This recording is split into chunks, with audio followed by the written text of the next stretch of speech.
மானிட பிறப்பெடுத்த அனைவரும் வாழ்வில் ஒருமுறையாவது அவசியம் செல்லக்கூடிய தலங்களில் ஒன்று காசி. 2. ராமேஸ்வரம் மிக முக்கியமானதாகும். முதலில் காசிக்கு சென்று வந்தால் அவசியம் ராமேஸ்வரமும், அல்லது முதலில் ராமேஸ்வரம் சென்று வந்தால் கூடவே காசிக்கும் போக வேண்டும் என்பார்கள்.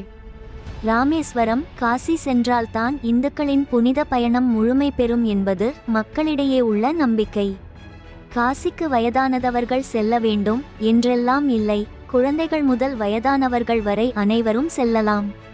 காசிக்கு சென்றால் அவசியம் திரிவேணி சங்கமம், அதாவது முக்கூடல், கங்கை, யமுனை, சரஸ்வதி ஆகிய 3 நதிகளும் ஒன்றாக சேரும் இடத்திற்கு செல்ல வேண்டும். அங்கு செல்வதற்கு படகுகள் இயக்கப்படுகின்றன. அவ்விடத்தில் சிறிது நீரை எடுத்து கொண்டு வந்து இல்லங்களில் வைத்து கொள்ளலாம். ராமேஸ்வரம் சென்றால் அவசியம் அங்குள்ள அலை வராத புனித கடலாம் அக்னி தீர்த்தத்தில் நீராடி பின் கோவினுள் உள்ள அனைத்து தீர்த்த கிணற்றில் உள்ள நீரில் நீராட வேண்டும். காசிக்கும் ராமேஸ்வரத்திற்கும் மிக முக்கியமான ஒரு ஒற்றுமை உள்ளது. என்னவென்றால், ராவணனை கொன்றதால் பிரம்மஹஸ்தி தோஷம் ராமனை பிடித்து கொண்டது.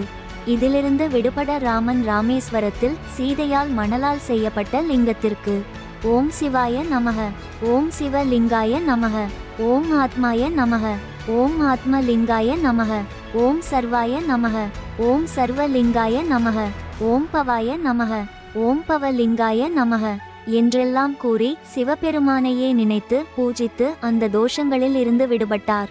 இதேபோல் காசியிலுள்ள விஸ்வநாதர் நாமங்களிலேயே உயர்ந்த நாமமான ராமநாமத்தையே நாளும் சொல்லிக் கொண்டிருக்கிறார். அதாவது காசியில் சிவன் ராமனையும், ராமேஸ்வரத்தில் ராமன் சிவனையும் பூஜிக்கின்றனர்.